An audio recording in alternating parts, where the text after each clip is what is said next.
दैनिक समाचारों में आपका हार्दिक स्वागत है। सबसे पहले बात करूंगा हेडलाइन से। क्या 30 अप्रैल को आपको बढ़ी हुई पेंशन या 4 महीने का एरियर आएगा? आखिर पीसीडी ने क्या दिया है जवाब। और 8th पे कमीशन पर पहली मीटिंग देहरादून में हुई और आगे 28, 29, 30 तारीख को क्या है प्लान, क्योंकि यह है फिजिकल मीटिंग। इसके ऊपर डॉक्टर मंजीत पटेल ने यानी दैनिक जागरण के इंटरव्यू में क्या कहा। और यदि आप सीनियर रिटायर्ड सैनिक हैं, सोल्जर हैं, जेशु हैं, आपकी बेटी यदि मिलिट्री नर्सिंग अफसर बनना चाहती है तो उसके लिए गाइडलाइन जारी हो गई। और दोस्तों, गृह मंत्री जी ने कहा है पुलिस से डरने की जरूरत नहीं है, पुलिस वाले यहां से दफा हो जाओ और आपकी जगह कोई और करेगा काम। और मैं बात करूंगा 2 अग्निवीर। हां जी दोस्तों, किस तरह हुए शहीद देख करके आपको अजीब लगेगा। यानी बंदा यूनिट से छुट्टी दिल्ली लैंड होता है, दिल्ली जैसे ही एयरपोर्ट से बाहर आता है और वहां पर उसकी मौत हो जाती। तो आइए खबरें करते हुए साथ से सबसे पहले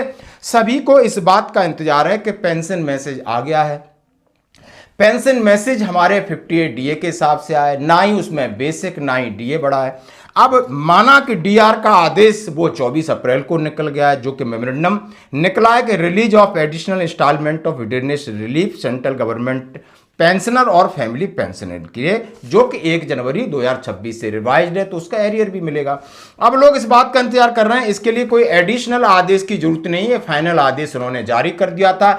लेकिन ये फाइनल आदेश उस जगह तक पहुंचा है जहां से हमारी पेंशन रिलीज होनी, यानी पीसीडी इस पर। अब वहां पर हमने जब कॉल किया, बात किया, तो उन्होंने कहा कि हाँ ये इस बात की घोषणा हो चुकी है, ये वर्बल है, लेकिन रिटर्न में हमारे पास नहीं आया है। तो हमने कही इसके लिए और क्या करना पड़ेगा। जब हमने अपनी डिटेल जानना चाहिए तो उन्होंने कहा आपका जो पेंशन का मैसेज ये है, हमारे पास अपडेट, इसमें 58% ही दिए है, लेकिन जो अभी आदेश 24 तारीख को निकला है, इसके बाद क्या अपडेट है हमारे पास अभी तक नहीं आया है। क्या संभावना है, हमने इस बात का भी सवाल किया। उन्होंने कहा संभावना पूरी है। मैं सर आपकी किस प्रकार सहायता कर सकती हूँ? नमस्ते मैडम, थैंक यू, आपने कॉल मेरा उठाया। मैडम एक जानकारी चाहिए थी रिगार्डिंग पेंशन। बताइए। अभी हमारे जो पेंशन के मैसेज आए हैं उसमें जो डीआर लगा है वो 58% लगा है, लेकिन अभी आदेश हो चुके हैं, तो क्या इसका एरियर कब तक मिलने की संभावना है? तो देखिए अभी तो उसका कोई अपडेट नहीं आया है। अच्छा, ठीक है, आप मुझे पीपीओ नंबर बता देंगे अपना। देखिए सर, अभी एरियर की कोई अपडेट नहीं है, तो एरियर का जब अपडेट आएगा तो ही एरियर आपको मिलेगा। ये सारा आप लोगों से कंट्रोल होता है कि मैम, ये जिस तरह हमारे पास पेंशन मैसेज आते हैं, है ना, हेलो, कि इतने 30 तारीख को पेंशन क्रेडिट होगी, बेसिक आपकी पेंशन इतना है और आपका डीआर अमाउंट इतना लगेगा, तो ये मैसेज आपके थ्रू आता है, डायरेक्ट आता है हम लोगों के पास? सर ये ऑटोमेटिक जनरेटेड होता है ना। नहीं तो इसकी रिकॉर्ड आपके पास भी तो होगा ना, मेरे खाते से, अकाउंट से। हाँ, तो रिकॉर्ड के पास, हाँ हमारे पास है कि आपकी पेंशन जाएगी, तो वही तो बता रही हूँ, जो 2% डीए बढ़ा है उसकी अपडेट नहीं आई है। ओके, वो ऐड नहीं हुआ है। हाँ, क्योंकि आदेश से पहले का है ये, अब आदेश अभी परसों निकला है डीआर का ना। जी मैम, तो होपफुली हो सकता है आ जाए 30 तारीख तक। हाँ, may be not confirm sir. ओ, क्योंकि ये ऊपर से आरबीआई से डायरेक्ट इस तरीके का एरियर रिलीज होगा और ये एक मीडिएटर है, इसमें इनका बड़ा काम नहीं है। तो जो उनसे हमारी बातचीत हुई वो आप देख सकते हो कि पॉसिबिलिटीज पूरी है कि 30 तारीख तक आपके खाते में आपका जो बनता है एरियर और जो बढ़ी हुई पेंशन, ग्रॉस पेंशन है, वो आपकी आएगी। तो दोस्तों ये था इसका अपडेट। धन्यवाद। अब मैं बात करूंगा सबसे बड़ी बात, यानी कि 8th पे कमीशन 24 तारीख को एक मीटिंग थी देहरादून में, जितने स्टेक होल्डर हैं, और इस मीटिंग में लगभग 30 संगठनों ने भाग लिया। 30 संगठनों ने लगभग भाग लिया और सबने अपने अपने तरीके से कुछ डिपार्टमेंटली मांगे रखी, कुछ सेंट्रल मांगे रखी। और सेंट्रल मांग में सबसे बड़ी बात होती है फिटमेंट फैक्टर की। अब फिटमेंट फैक्टर का जो बेस है, यानी जेसीएम एनसीएम ने बना दिया कि 3.833 से तो कोई कम मांगेंगे नहीं। तो आपने किस बात पर जोर देना है? वो फैमिली यूनिट बढ़ाने पर जोर देना है, क्योंकि यही इसका आधार है। जो 3 है फैमिली यूनिट, अब उसको 5 की बात की जा रही। उसी तरीके से डॉक्टर मंजीत पटेल से एक इंटरव्यू लिया गया कि 30 तारीख को आपको शेड्यूल मिला है, आपको तारीख मिली है, तो आपकी क्या है तैयारी।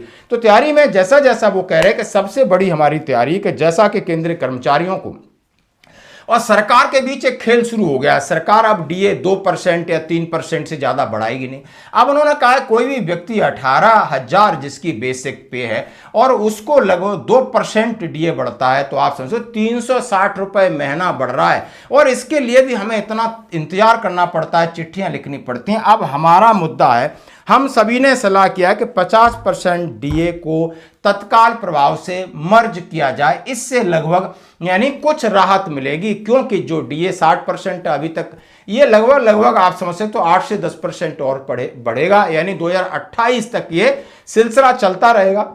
और उन्होंने कहा 50% डीए मर्ज होने के बाद हमें कुछ फायदा मिलेगा, राहत मिलेगी, और इसका हम लगातार दबाव बनाते रहेंगे। उन्होंने कहा कि पिछले बार अब चुनाव आयोग की स्पीड के बारे में कहा, नहीं बहुत अच्छी स्पीड है, सकारात्मक स्पीड है, यानी अलग अलग उनके सचिव हैं, अलग अलग मीटिंग कर रहे हैं। और लगभग पिछले 7th पे कमीशन ने 70 से 80 मीटिंग की थी, लेकिन उन्होंने तो 20 से 30 मीटिंग अभी कर ली है, 28, 29, 30 को दिल्ली में, फिर गोवा में, तो लगभग ये मीटिंगें लगातार जारी। साथ ही उन्होंने कहा है जिस अपने अपने मेमोरेंडम 30 अप्रैल तक भेजने की जो तारीख है उसमें लगातार भेजने चाहिए। और उन्होंने कहा है फैमिली यूनिट को बढ़ाने की बात हो, फिटमेंट फैक्टर की बात हो, डीए मर्ज की बात हो, इस तरीके के मैक्सिमम जाएंगे तो वो डाटा एनालिसिस करेंगे, डाटा निकालेंगे, तो इसके ऊपर उनका दबाव बनेगा। तो दोस्तों ये थी अपडेट। धन्यवाद। अब बढ़ते हैं आगे एक और खबर की तरफ। जैसा हमने आपसे कहा, यदि आप सर्विंग हैं, रिटायर्ड हैं, तो आपके बच्चों के लिए सेना के अंदर अधिकारी बनने का पूरा मौका है। और जो बेटियां हैं जो मिलिट्री नर्सिंग आप समझ सकते हो उसकी डिग्री कर सकती है, नर्सिंग डिग्री कोर्सेज के लिए ये लेटर निकल गया है। Admission notice army college of nursing Jalandhar cantt है। It is intimate that online यानी OAT admission BSc nursing course at army college nursing Jalandhar cantt and army institute of Guwahati scheduled for 14 June 2026। 14 जून को ये टेस्ट है और इसके लिए रजिस्ट्रेशन 22 अप्रैल 2026 से शुरू हो गया है।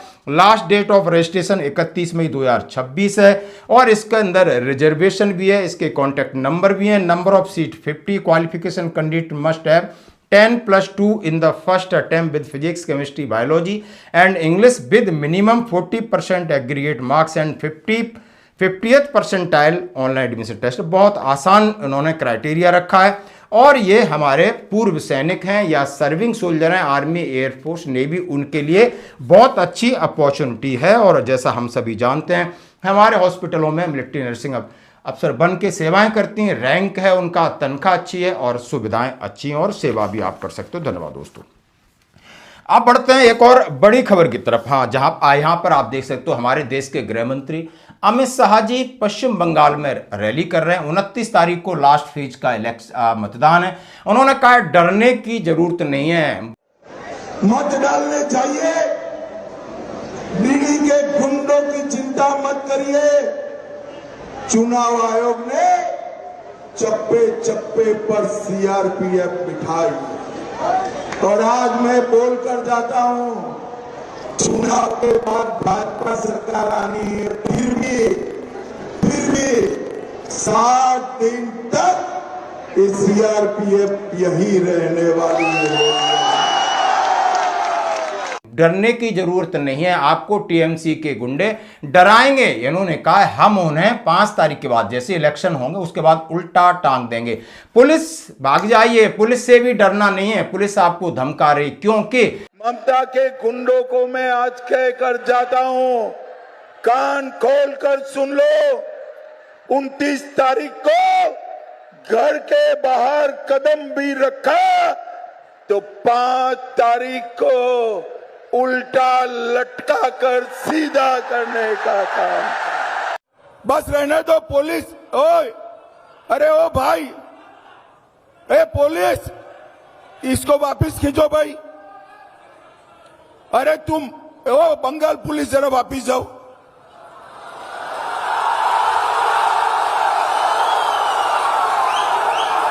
मतदान आपको CRPF कराएगी और जैसे ही हमारी सरकार बनती है अगले 60 दिन तक CRPF यहां एडमिनिस्ट्रेशन संभालेगी।